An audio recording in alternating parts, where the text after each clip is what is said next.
Man, you gotta leave smile to the camera. My name is Debra Murray. I'm a Girringun person from Mariapa. Girringun Ranger Chris Marita and I have been doing some photography, filming and editing training. And I've helped create this documentary called Girringun Resilience.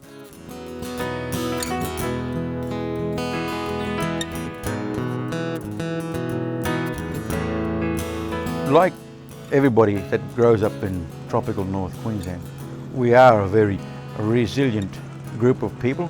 We have to be living up here.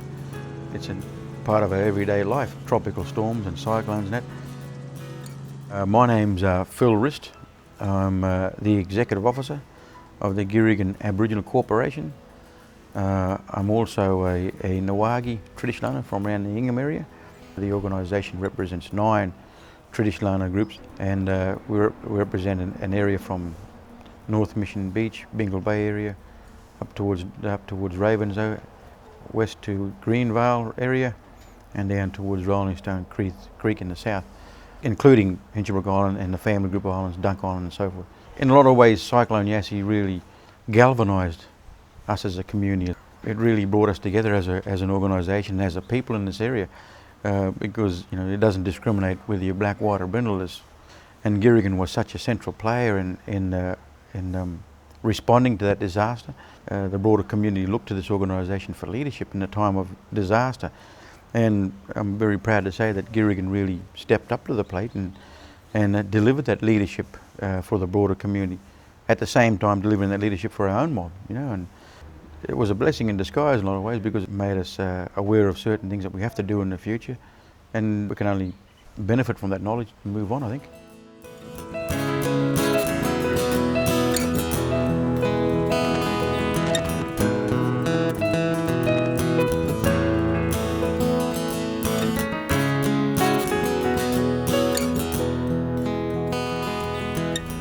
I'm a traditional owner.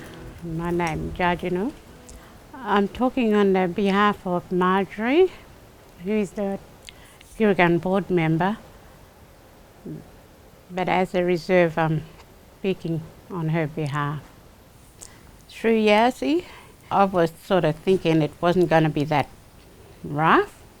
We didn't want to move anywhere because we didn't want to leave all our pets, because we wouldn't know how they get on if they wanted to take us to town. We moved up the road to that shed up there. It was really strong, I didn't believe it. We lost a couple of trees, mango tree. We're so happy that the rangers come and help us clean up. We had no chainsaw. You see them on the news. Yeah, it's really good. All this cane that they planted, at all the bush gone. Yeah. We have to have fun going in the bush everywhere and collecting robin eggs and plants and fishing and swimming, but now you can't do that. Most of the bush is gone. What I like to see in the future is more contacts with the young people.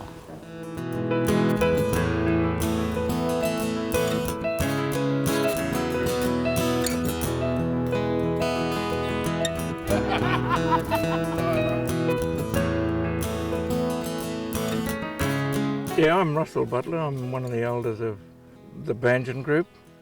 We come from Hinchinbrook Island.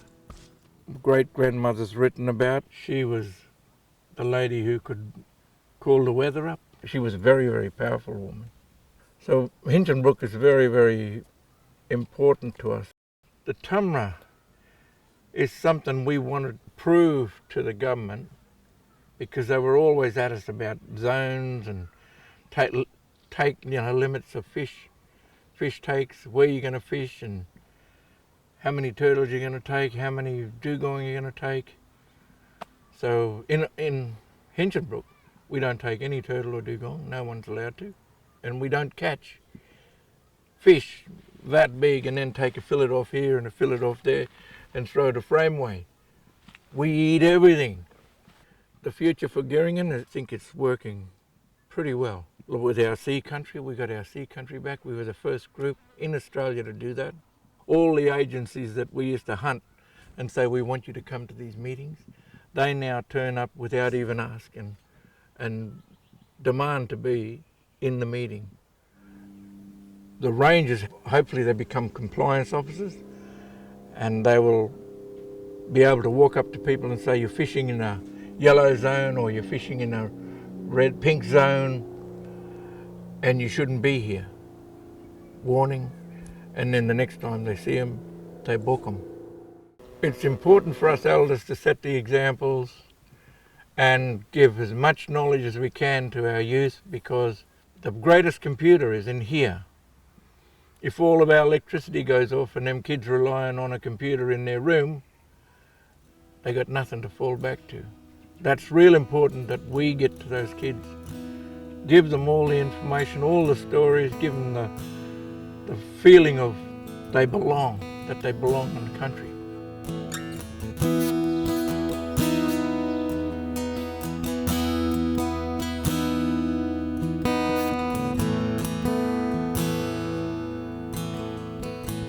My name is Darren Butler. I'm from the Banjan tribal group, from Hinchinbrook Island and the surrounding islands. Well, our islands are made up of rainforest, so we've got a lot of rainforest animals. And we've got all the snakes that you have on the mainland, all the birds. Yeah, and we've just got coral reefs and fish traps. And heard about Cyclone Yasi. Yeah, well, the islands were hit pretty hard. A lot of the trees got snapped in half, a lot of the rainforest trees.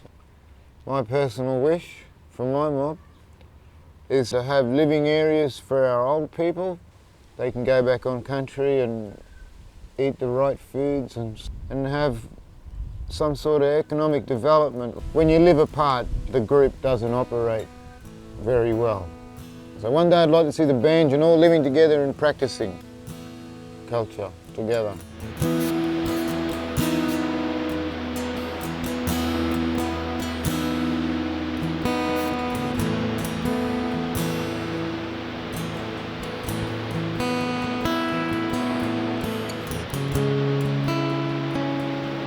Like I say, this place is open. That old Yasi has opened it up all right. I'm Bill Morganson. I'm a TO and an elder of the Warragamai people here. Hayden is our young ranger that's we've got as a traditional ranger. Well, they use that tree as an antiseptic. When you get One cuts. of them, yeah. I don't know. My role as a ranger is maintenance of the park, infrastructure like walking tracks, spraying weeds, just a variety of everything. Yeah, it's pretty overwhelming, you know, working in my grandmother's country, you know. I find out it's real good for our land, and that for them to be clearing up the lantana and sickle pot and whatever. As the years go on, you know, plants are getting hard to find now, you know. They took away a lot of traditional burning. That's why we lost a lot of our plants. That's right. Yes. And like back in the day, you wouldn't have seen the scrub like this. It would have been beautiful, pristine, you know, like That's clean. Like. Oh yeah, look at these old pigs. They've been here going to town. The old people would always burn patches around water holes. That's where they'd go if they wanted to get their hunting, do their hunting. Yasi sort of it caused a lot of destruction with infrastructure and even with our native trees, you know. But it's opened up the forest a bit, and so it's made it breathe a bit. And I reckon like cyclones are meant for a reason, sometimes to clean up the bush. And my dream is to be a senior ranger if that ever happens. But yeah, well that's my goal anyway, to be a senior ranger of my country, yeah, but yeah. And here's the ranger coming up here now. Rusty, you gotta sit down. Yeah. Rusty, come here, mate. We want to have a talk with you. Want to have a talk with you. Here he goes. Catch him going. One day we'll have a Girringun Ranger shirt on. Yeah, he legged it soon as he come here. We go.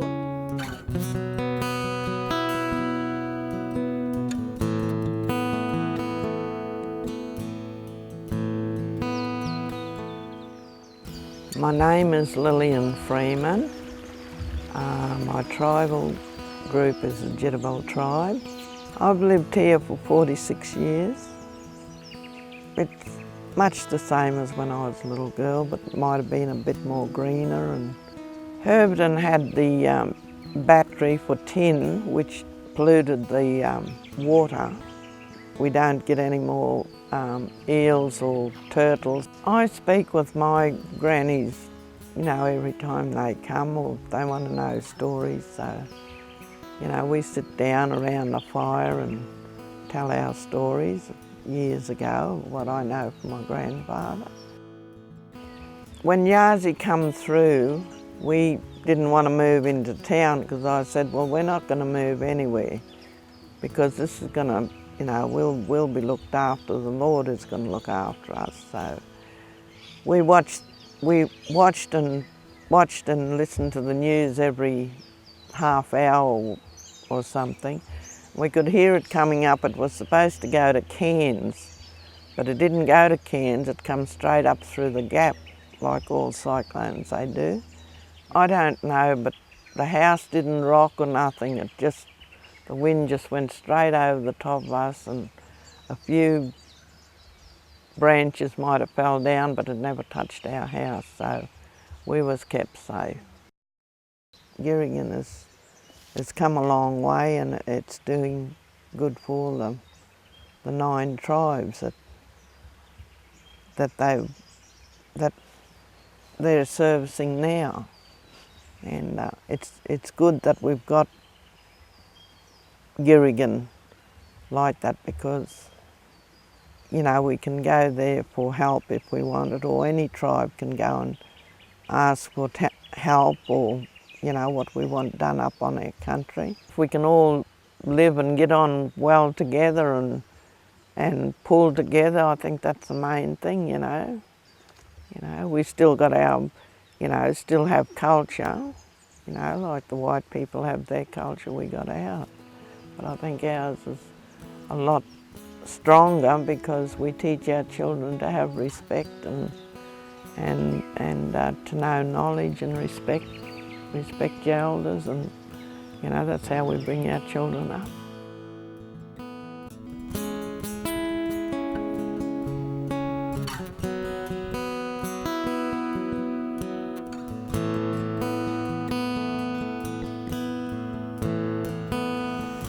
My name's Leonard Andy, and my tribal group's Juru. We're from Mission Beach. When the eye came over, it was like a perfect circle with stars and a little bit of lightning on the edges. As I went outside and walked out onto the road to have a look at it, but it started again really quick because I was going to go over the other side to see how they were, but then the wind started to pick up again. It didn't seem as much as Lowry, the vegetation, but there was a lot of big trees down that I didn't think would fall down because I think the wind came when it changed direction. It was good, like the Girringun Rangers, because a lot of the people they were helping were white. Yeah, and I think they surprised some of the white people. Yeah, but they came and they were helping them. Yeah, the rangers are important because, like, we're trying for an IPA, Indigenous Protected Areas program, and we'd like to see some changes in the management of our land and have a more meaningful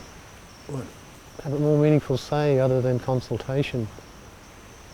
I've heard of things like maybe in the future of decentralising government out of the southeast. And I think that'd probably benefit North Queensland. Because everything we do up here, eventually you have to wait for the answer to come from down there. Well, the cassowaries are important to me because they're like a linkage to the forests. And we do have like what we call a Gundoi in language, and we do have like Gundoi dance. Well, as a traditional owner, they're your responsibility. Well, one of the aims of the Girringun Arts Centre is like preservation, also the transfer of knowledge, like in culture, because a lot of the stuff you paint is like your culture. A lot of the bush tucker, a lot of the stuff I do with cassowaries relates to what they eat, where they like to sleep, and some of their behavioural patterns,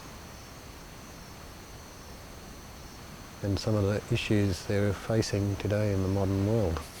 Like, they're not only Aboriginals are suffering from assimilation, they are too.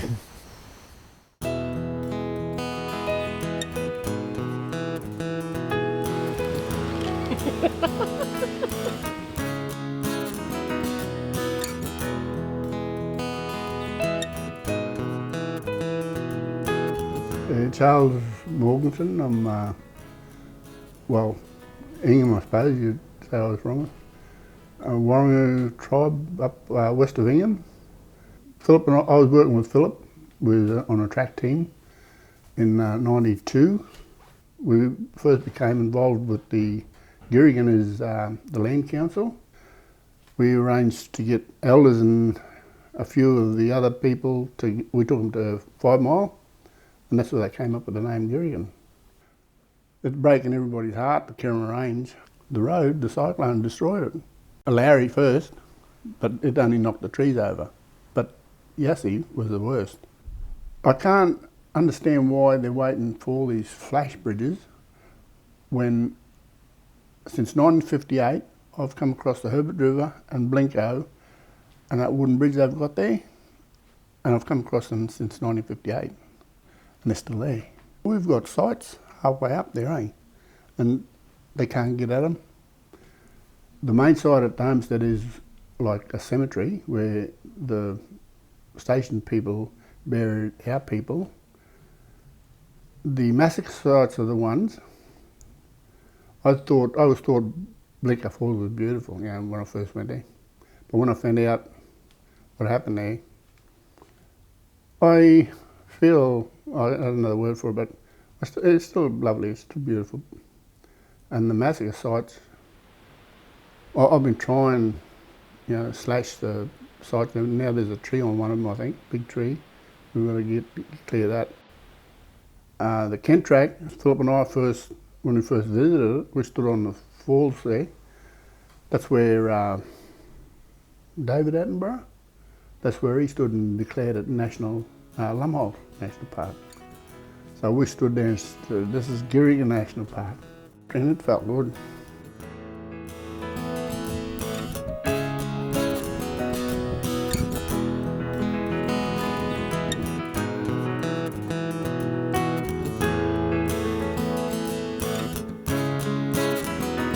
My name is Victor Bly.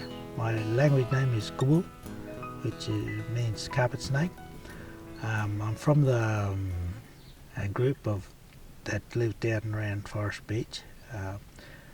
They're called the Malungra.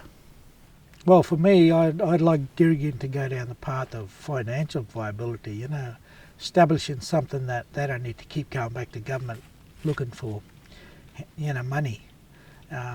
Viability as in establishing businesses that generate income. There was talk one part of government giving back national parks to traditional owners.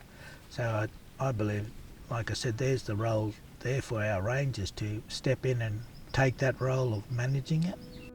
It was very, very traumatic in the sense that, you know, you're sitting there, and I didn't want to leave my community because, you know, I didn't want to look like I was running away from it, but to sit through it, maybe I might think about moving away next time, because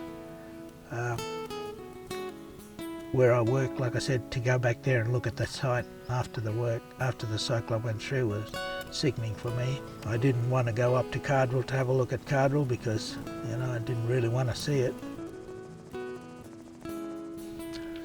Oh, one thing I learned from the old people was patience. Patience and look at the situation and understand it for what it is or what it isn't. You know, our people didn't rush into making decisions. Really, when you're looking at it, you got to include everybody in the picture, because, you know, sometimes it's just me. It's not about me, it's about we. You know, there's no I in Aboriginal language. It's us. You know, it's us. I see Girringun Resilience in being able to stand there, stand up in the forefront and be that group. And, you know, with the input from the 9 traditional owner groups and those that are coming on board, you know, this complements it. Complements the resilience that, you know, we're not just talking about ourselves in general, we're talking about everybody.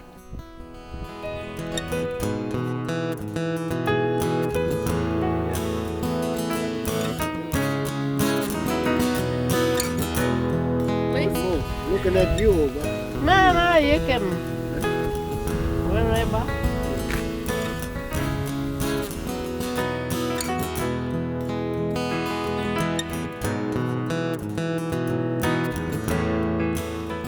My name is Claude Barron. This is my tribal country here. Apparently belongs to my grandfather and grandfather from my father, and so it's, you know, me now, and it's going to be handed down to my grandchildren. And very special place here, and all around this area it's very special for me and my kids and grandchildren, yeah. Since the King Rank bought this back in 1962, I think it was, or 63, it was a huge, lovely country. It was all tea tree bark and mahoganies and gum tree and all the other trees, and leichhardt tree, and it was all lovely, just, you know, natural. And since that happening, the dozer took over and flattened every tree, and cattle took over. And you're looking at the back of here in the lagoon. We used to dive around, and there was a ham spear and goggles, getting black brims and eels, and a turtle on top of it. And, since about 4 years ago, I think, or 4 or 5 years ago, and everything sort of changed, and even waterways and centre of the lagoon and middle of the lagoon, it's all silt up now. It's when I look at it now, it's sort of, you know, it sort of break my heart. And yeah, see, after what I feel, I tell you what, when I looked around after that, we stayed in Jumbun that night, and next morning we got around and had a look around.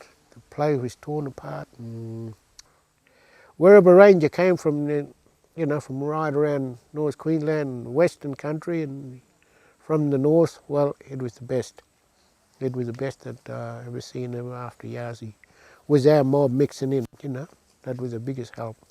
It's a privilege to me, like they're looking after my country, and also they're looking after someone else's country. And, well, you might as well say they're looking after everyone, you know. But when they come to my place, well, I feel sort of on cloud 9, you know, they're doing something good, yeah. Girringun is a, you know, Aboriginal corporation, like, which is the best setup that we ever had, you know. Long before that, we were just, you know, like people that live in white man property, and people that talks about how Girringun does it, how, you know, how they do it. And, it's just the people behind it, you know. I like to see that young fella, cameraman there. I'd like to see him being a manager or a foreman someday. Well, I hope going to be the best for Girringun to come out to Rangers, and I hope it will be ongoing forever.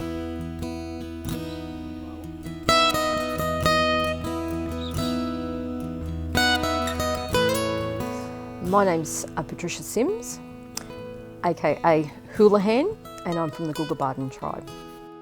On the 1st of August, we were granted our native title determination.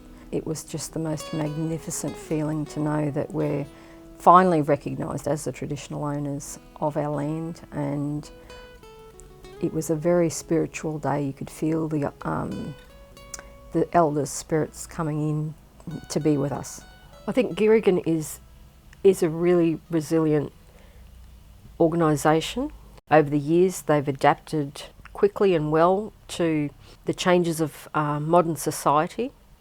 They've embraced many different types of programs along the way to improve and assist the Indigenous tribal groups.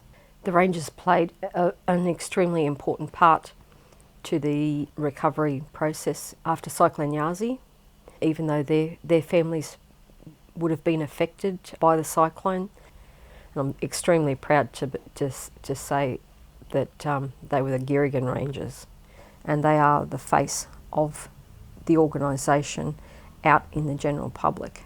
I would love for the Rangers to continue on with the work that they're doing, looking after all of the 9 traditional owner group sacred sites, because they're preserving our history for our future generations, for my grandchildren. I get very emotional, sorry. Not only for my grandchildren, my great-grandchildren, and my generations to come. It's very important, the work that they do. They're looking after our country, our history, our past, and we've lost so much over the years since we've been settled. But this is really, really important work. They may sometimes they may feel that it's just another day at work for them, but it's another day of retaining our culture for us. I think it's really important that young people don't lose sight of that.